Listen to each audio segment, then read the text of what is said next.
ಬಜ್ಪೆಯಲ್ಲಿ ಹತ್ಯೆಗೊಳಗಾದ ಹಿಂದೂ ಕಾರ್ಯಕರ್ತ ಸುಹಾಸ್ ಶೆಟ್ಟಿ ಅವರ ಮನೆಗೆ ಮಾಜಿ ರಾಜ್ಯಾಧ್ಯಕ್ಷ ಬಿಜೆಪಿಯ ಮಾಜಿ ಸಂಸದ ನಳಿನ್ ಕುಮಾರ್ ಕಟೀಲ್ ಅವರು ಭೇಟಿ ನೀಡಿ ವೈಯಕ್ತಿಕ ನೆಲೆಯಲ್ಲಿ 1 ಲಕ್ಷ ರೂಪಾಯಿ ಆರ್ಥಿಕ ಸಹಾಯ ನೀಡಿದರು ಮತ್ತು ಸುಹಾಸ್ ಶೆಟ್ಟಿ ತಂದೆ ಹಾಗೂ ತಾಯಿಯ ಜೊತೆ ಕೆಲ ಹೊತ್ತು ಮಾತನಾಡಿದ್ದಾರೆ. ಕುಟುಂಬಕ್ಕೆ ಸಾಂತ್ವನವನ್ನ ನೀಡಿದ್ದಾರೆ.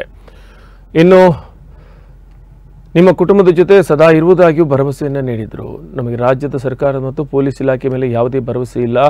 ಈವರೆಗೆ ಸರ್ಕಾರದ ಪರವಾಗಿ ಯಾವೊಬ್ಬ ವ್ಯಕ್ತಿಯೂ ಮಾತನಾಡಿಲ್ಲ ಎಂದು ಮನೆಯವರು ಬೇಸರವನ್ನು ವ್ಯಕ್ತಪಡಿಸಿದರು.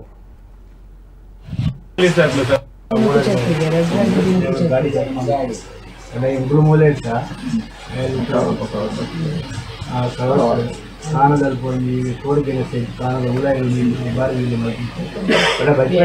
ಬಜ್ಪಡೆ ಇತ್ತೆ ಬಜ್ಪಡೆ ಇಡ್ಲಿ ದೋಸೆ ಬಡ ಮಾಡ್ಕೊಂಡು ಇತ್ತು ಪಾತ್ರಿಕೆ ಟೈಮಡು ಉಲಾಯಿ ಹೋಗಿ ಇನ್ನೂ 10 ವರ್ಷ ಅಲ್ಲೇ ಇತ್ತು ಬಜ್ಪಡೆ ಮತ್ತೆ ಮುಂದಾರು ಗೊತ್ತಿಲ್ಲ ಮುಂದಾರು ಗೊತ್ತಿಲ್ಲ 10 ವರ್ಷ ಆಯ್ತು ಬಾಡಿಗೆ ಮಾಡ್ಕೊಂಡು ಬಾಡಿಗೆ ಮಾಡ್ಕೊಂಡು ಇತ್ತು.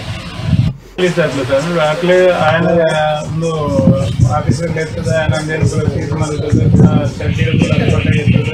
నేను మళ్ళీ దాంట్లో కూడా ఇంట్లో సోషల్ మీడియా పాడువ నీకు డకాయితీ చేసి పాడు కార్డు చూసి మలుకోండి పూరా ఆಯುಧ ಪತಂತ್ರ ಬಂದು ತಲವಾರಿಂಚಿನ ಜೀವನ ಬಂದು ಪೂರ ಕೋಡ್ಗೆಟ್ಟದು ಅದು ಬಜಿಪೇಡರಿ ರಶೀದ್ ಅಂತ ರಶೀದ್ ಅಂದ್ರೆ ಮಕ್ಕಳು ಪೂರ ನ್ಯೂಸ್ ಇಂಜಿನ್ ಆಪಲು ಬರ್ತದೆ ಆದ ಆಯ್ದಾರ